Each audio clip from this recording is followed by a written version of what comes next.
magandang gabi na. I was told na I just have 15 minutes. So you must really assist me. Kasi baka masyado kung nabinanahan magsalita, baka alas 12 pa tayo matapos. So you have to, sino bang timekeeper? Pagka 5 minutes, you tell me. I'll try to keep within the time. And then I can just take advantage of the question and answer portion. So, 50 years martial law, it's the golden anniversary of martial law. That's why Bongbong Marcos ay talagang mahilig sa gold, no? Yung golden age daw yung tatay niya, babalik na daw ang golden age, tapos pag pumunta ka sa kanya, gold Italiano, lahat gold eh.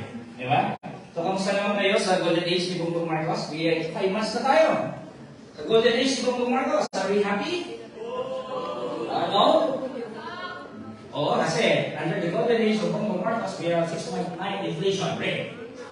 Hindi ka naman magpugado. So lahat, 6.9 inflation, 5.3 unemployment, killings, natin, namatay, people are getting jailed, si Walden Bello nakulong, si Marty Cabudel nakulong, a lot of organizers sa lahat ng sektor, peasant, media, nakukulong, trumped-up charges, at namatay si Queen Elizabeth.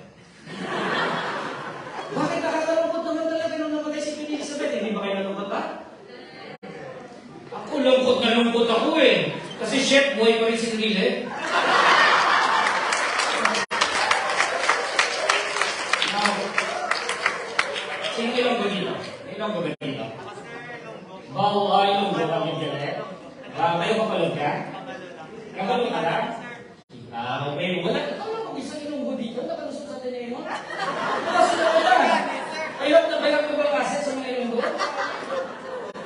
Well, I graduated here also from the high school, since high school, college, law school, by the way. Tapos, I came from Bacolod. And I was very happy na the debate was not conducted in our language, not in Ilonggo, because Ilonggo masyadong malambing, hindi pwedeng pong debate, di ba? Masyadong malambing Ilonggo eh, imagine mo, di ba, kung mag-debate kayo Ilonggo. Masyadong malambing, na kahit papatayin na ng Ilonggo, malambing pa rin eh. Di ba sabihin niya, anong gusto mo? Bulong na ka? Ano ibig sabihin nun? Sasaksakin ka niya. So, when I went to the SMNI, then, kailangan passion. So, what I said, what I said to Larry Gadon was, 3,257 ang pinatay ng panahon ni Marcos. 35,000 ang tinorture. Ini-drop niya ako. Ismetay mo kung bastos. Actually, right? Diba? Imagine mo kung Ilonggo yun. May Ilonggo yun. Pinabalik na kayo ng panahon ni Marcos kay 3,257. Tapos 35,000 ang tinorture. Ini-drop niya ako. Hindi ko lang ang pinastos wars. Puro sa pagkanin. Hindi. Pagka ganyan lang din, parang magkumpare lang kayo eh, no? Parang eh! Diba? So, anyway, so, I was asked to talk about the dangers of authoritarian rule and sector such as labor. But of course, I will not limit myself to labor. And actually, when you talk about labor, it's not limiting. Because when you talk about labor, you talk about workers' rights, you actually are forced. In order to address the problems of the workers, you are by necessity forced to talk about all of the things that are happening in society. Because what is being done to the workers, it needs such a re-engineering or modeling of society that will affect all of us. Because our society is based on yung pag-exploit ng labor. That's what our society is built on.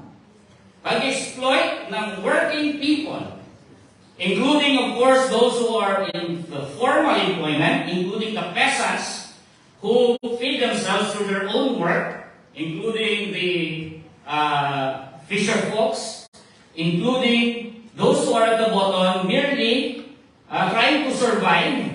And our society is designed in such a way that such an exploitation of those of the basic sectors, yan yung foundation of our politics, of our economics, of everything that we experience even by the Ateneo students. So whatever happens to the worker, whatever happens to the peasant, whatever happens to the urban poor, to the society, don't you think it will affect you? Of course it will affect you. Because an entire societal design is based on that, and that kind of a society will definitely affect you, even if you are not a laborer, even if you are not a peasant, even if you are not indigenous people, even if you are not directly attacked by this kind of a society, it will affect you.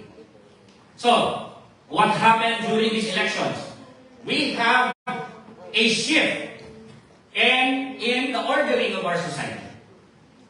It cannot be mistaken what happened here.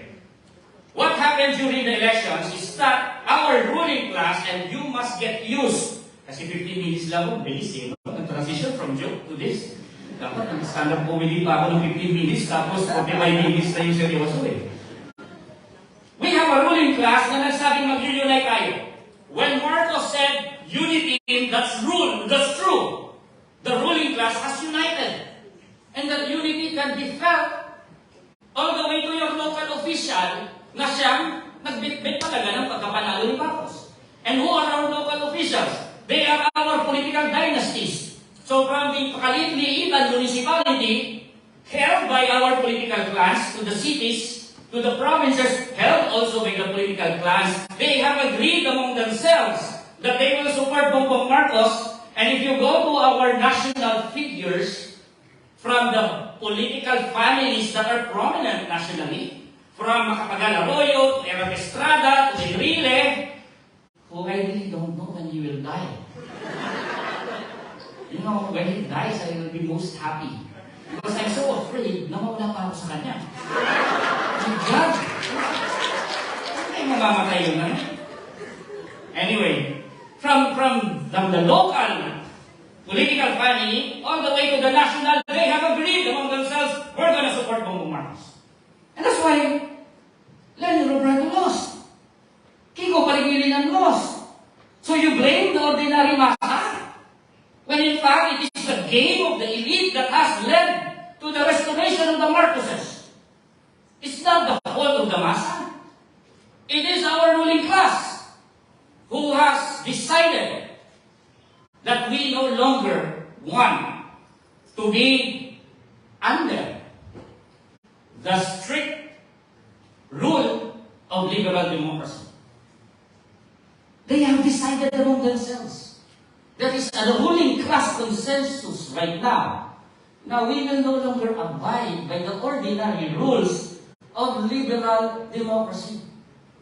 And when you have that, when you have the elite na sinasabi niya, we will no longer abide by the rules of liberal democracy, then we will have authoritarianism. We will have dictatorship no matter what form it will take. It will take one-man rule, it may take them having unity, but they will not abide by the ordinary rules of liberal democracy, because what is liberal democracy? It is nothing but a social contract. Alam niyo naman ang social contract theory nyo. Pagdating sa political science niyo, social contract theory is when the ruling class says and tells you, we will give you freedoms. Freedom of speech, freedom of the press, we will respect individual rights and individual liberty. For what? You allow us to rule. And that's what liberal democracy represents.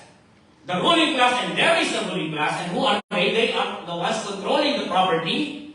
And because they are controlling the property, they also control politics, they control economics, they control the law, they control everything. And in exchange, they will say, we will respect your individual rights. You have the right to vote, you have the right to express yourselves, and that's basically what liberal democracy says. But there are periods of time in our history when the ruling class will say, I will no longer abide by the social contract. With whom? With the basic masses. With the ordinary citizen. Our rule will no longer be characterized by us, watching our backs, and, listen to public opinion, listen to everyone who will complain.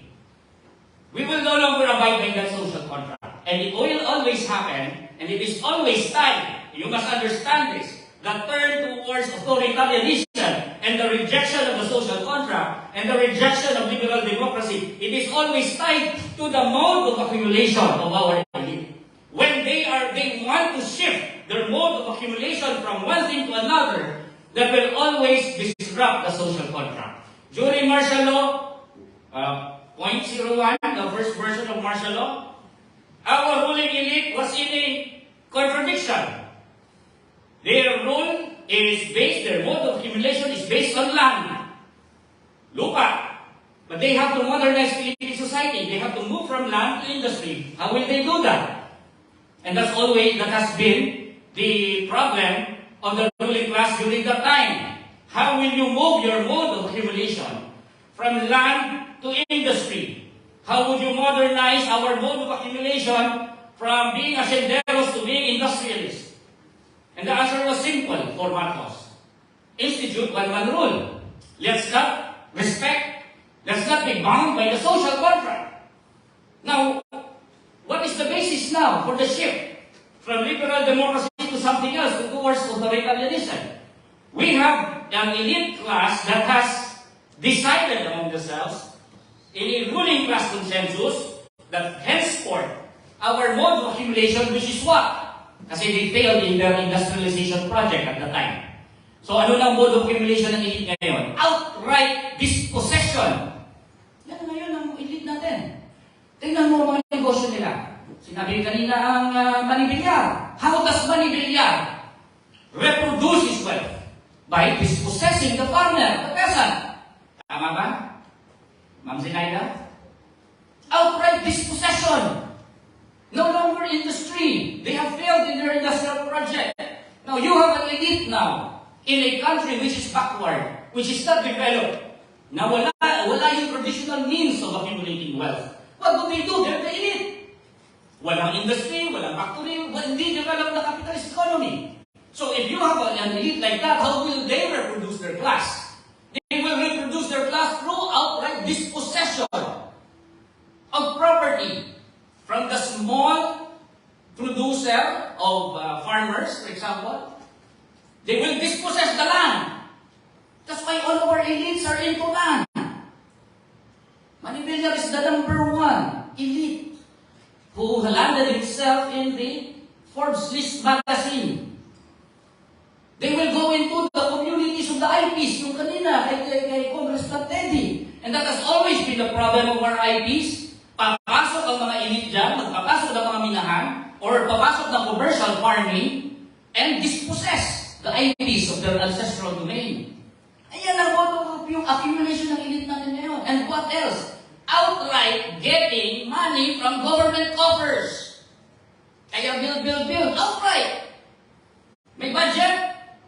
Inutang natin, may COVID, bili tayo ng mga face mask, face shield, i-overprice natin, bulsa natin. Billions of pesos being taken from outright taking of this property. We have a concept, if you read more into political science, of primitive accumulation of capital. That the elite, that the property owner, how do they institute themselves as the ruling class? From zero. How do they do that? Sipag at saka, they will save money so that they will have capital? Of course not. If you institute yourself as the ruling class and start from zero, you will simply get it, take it. That's what we call the period of primitive accumulation of capital. And some form of that is being done right now by our elite. It's similar to primitive accumulation of capital in an underdeveloped capitalist system like the Philippines. Our elite are into land grabbing. Our elite are into extractives. 1 minute na lang. Hindi pa ako nakapagsalita ng labor. Anyway, sige, I will skip it within my time. But I would just say that that is the reason why there is now a rise of authoritarianism, because an elite that engages in this type of primitive accumulation of capital can never work under the rule of liberal democracy. Because liberal democracy will limit them in their mode of accumulation. And if they want to consolidate their mode of accumulation, they will have to reject liberal democracy. That's why Lenin and Kiko will never have a place in the elite politics of our time. And the solution is, who will bear the brunt of the struggle right now? And I'm telling you, the ones who will bear the brunt of the struggles are those that will be victimized by the continued land grabbing, by the continued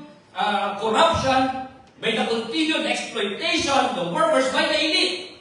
We will bear the brunt of the struggles, the workers, the peasant, the poor, the ITs, and of course the students. And I hope someone will ask the question later on, how will the students bear the brunt of the struggle? I will save that for the question and answer portion. Thank you very much.